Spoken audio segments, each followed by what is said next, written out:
तो वक्त संशोधन कानून को लेकर के सुप्रीम कोर्ट में चल रही सुनवाई के बीच इस कानून पर सुप्रीम कोर्ट रोक लगा सकता है।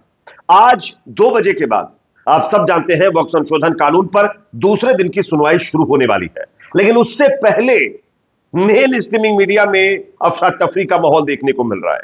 बीजेपी के अंदर अफरा तफरी का माहौल देखना पड़ रहा है और तमाम लोगों का यह अब मानना है कि सुप्रीम कोर्ट इस कानून पर रोक लगा सकता है। इसको लेकर के एक नई रिपोर्ट सामने आई है जो आगे मैं आप लोगों को बताने वाला हूं। साथ ही साथ वक्त संशोधन कानून लागू होते ही यूपी के अंदर मनमाने ढंग से मुसलमानों की जमीनों पर कब्जे शुरू हो चुके हैं। इसको लेकर के कौशांबी से एक बड़ी खबर है, इसकी भी जानकारी आपको देंगे। तीसरी बड़ी खबर, वक्त संशोधन कानून के खिलाफ आवाज उठाते हुए आईपीएस नूरुल हुदा ने नौकरी से इस्तीफा दे दिया। यानी इस कानून की खिलाफत के साथ उन्होंने इस्तीफा दिया है। किस तरीके से, आगे इस पर भी चर्चा करेंगे। साथ ही साथ पूरे देश में आज आपातकाल लगने जैसा माहौल बनाया जा रहा है।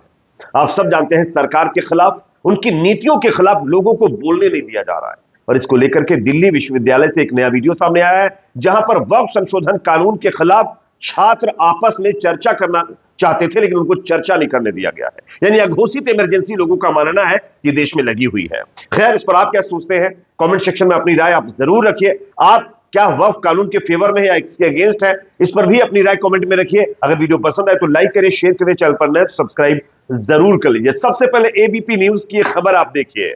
वक्फ एक्ट पर दायर दर्जनों याचिकाओं पर सुप्रीम कोर्ट के अंदर कल सुनवाई हो चुकी है और आज भी सुनवाई होने वाली है, लेकिन chief justice Sanjeev Khanna, justice Sanjay Kumar और केवी विश्वनाथन की बेंच ने फिलहाल इस मामले पर कोई फैसला निर्देश कल नहीं दिया था। लेकिन अब आज 17 अप्रैल दोपहर 2 बजे के बाद जब सुनवाई होगी तब इस बात की संभावना लगाई जा रही है कि शायद हो सकता है कि जिस तरीके से वक्फ कानून के खिलाफ तमाम अर्जियां रोक लगाने को लेकर, स्टे लगाने को लेकर के की गई है, उस पर सुप्रीम कोर्ट राजी हो जाए।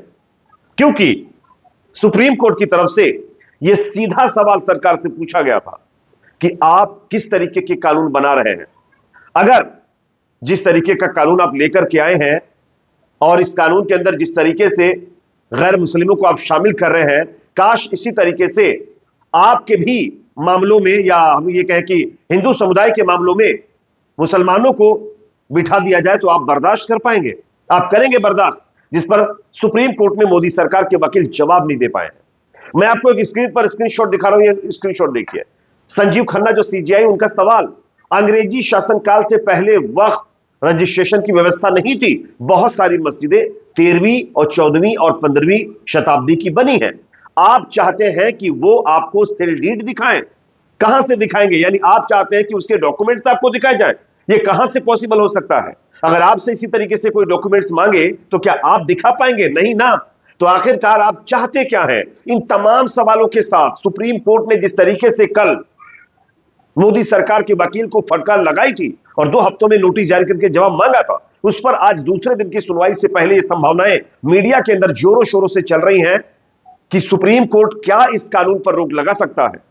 अब देखना होगा, 2 बजे के बाद यह तय होगा कि आखिर होता क्या है। एक और बड़ी खबर दोस्तों इसी को लेकर सामने आ रही है। यूपी में वक्त संशोधन कानून के साइड इफेक्ट्स देखने को मिलने लगे हैं। मैं आपको स्क्रीन पर खबर दिखा रहा हूं, आप देख सकते हैं। यह खबर वक्फ बोर्ड को लेकर के है। बताया जा रहा है कि वक्फ बोर्ड के नाम पर दर्ज 98.95 हेक्टेयर जमीन में से 93 बीघा जमीन को प्रशासन ने सरकारी खाते में दर्ज कर दिया है। अब आप बताइए, मोदी सरकार कह रही है कि किसी की जमीन पर कोई कब्जा नहीं किया जाएगा, किसी को कोई टेंशन लेने की जरूरत नहीं है। लेकिन उत्तर प्रदेश में योगी सरकार ये क्या कर रही है? वक्फ बोर्ड के नाम पर 98.95 हेक्टेयर जमीन दर्ज है, जिसमें से 93 बीघा जमीन प्रशासन ने सरकारी खाते में डाल दिया है। ये तानाशाही नहीं तो और क्या है? आखिरकार इस तरीके से ना जाने कितनी जमीनों पर ये लोग कब्जे कर लेंगे, ये संभावनाएं पहले से ही लगाई जा रही थी और उसी के अकॉर्डिंग काम भी शुरू हो चुका है। आप सब जानते हैं हजारों प्रॉपर्टीज के डॉक्यूमेंट्स सरकार खंगालने की कोशिश कर रही है और उनका वेरिफिकेशन करने के लिए प्रोसेस आगे बढ़ा रही है, जबकि दूसरे लोगों के लिए ये तमाम चीजें नहीं है। इस देश में बहुत सारे ट्रस्ट हैं, बहुत सारे बोर्ड बने हुए हैं। क्या वहां पर जाकर के ये सरकारें पूछेंगी कि आप अपनी प्रॉपर्टी के डॉक्यूमेंट्स दिखाइए? पूछेंगे क्या? नहीं ना। लेकिन मुसलमानों की प्रॉपर्टीज की सब चीज चेक की जाएंगे, क्योंकि आप सब जानते हैं इनका एजेंडा क्या है। एक और खबर इसी से जुड़ी सामने आ रही है दोस्तों। वक्फ संशोधन एक्ट के विरोध में आईपीएस नूरुल हुदा ने नौकरी से इस्तीफा दे दिया है। मैं आपको स्क्रीन पर उनकी तस्वीर दिखा रहा हूं, आप देख सकते हैं।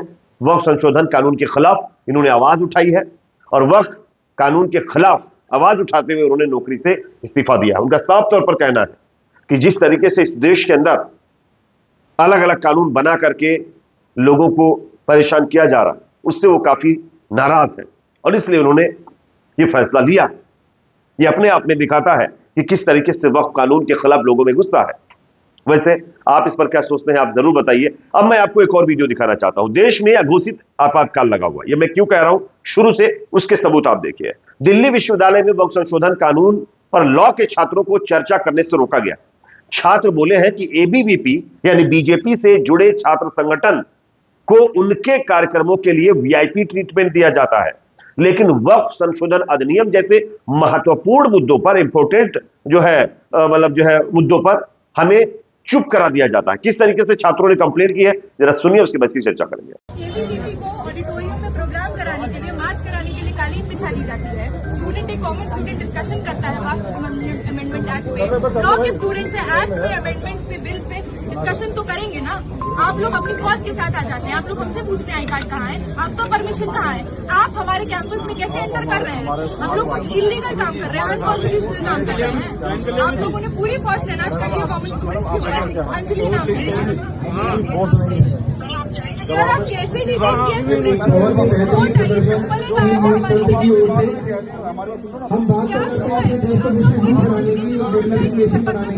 देखिए दोस्तों, आप लोगों ने स्क्रीन पर यह वीडियो क्लिप देख लिया है। यह दिल्ली विश्वविद्यालय यानी दिल्ली यूनिवर्सिटी का वीडियो है, जहां पर आप देख सकते हैं कि वक्फ संशोधन कानून के खिलाफ चर्चा करने से लॉ के छात्रों को रोका जा रहा है। आखिरकार सरकार को किसका डर है? दिल्ली पुलिस अमित शाह जी के अंडर में आती है ना, अमित शाह जी के अंडर में काम करती है ना। उस पुलिस को भेज दिया गया यूनिवर्सिटी के अंदर कि जाकर के चर्चा को रोको। ये छात्रों का आरोप है और उसका वीडियो भी आप लोगों ने देख लिया। ये तानाशाही नहीं तो और क्या है? क्या डेमोक्रेसी के अंदर किसी मुद्दे पर चर्चा करना भी अब गुनाह होता जा रहा है? और ये सब कुछ मोदी जी के नए इंडिया में हो रहा है। खैर, इस पर आपकी राय कमेंट सेक्शन में आप जरूर रखिए। अगर ये वीडियो आपको पसंद आया तो प्लीज इसको लाइक जरूर करिए। चैनल पर नए तो सब्सक्राइब करने के बाद बेल आइकन को प्रेस करना ना भूलें।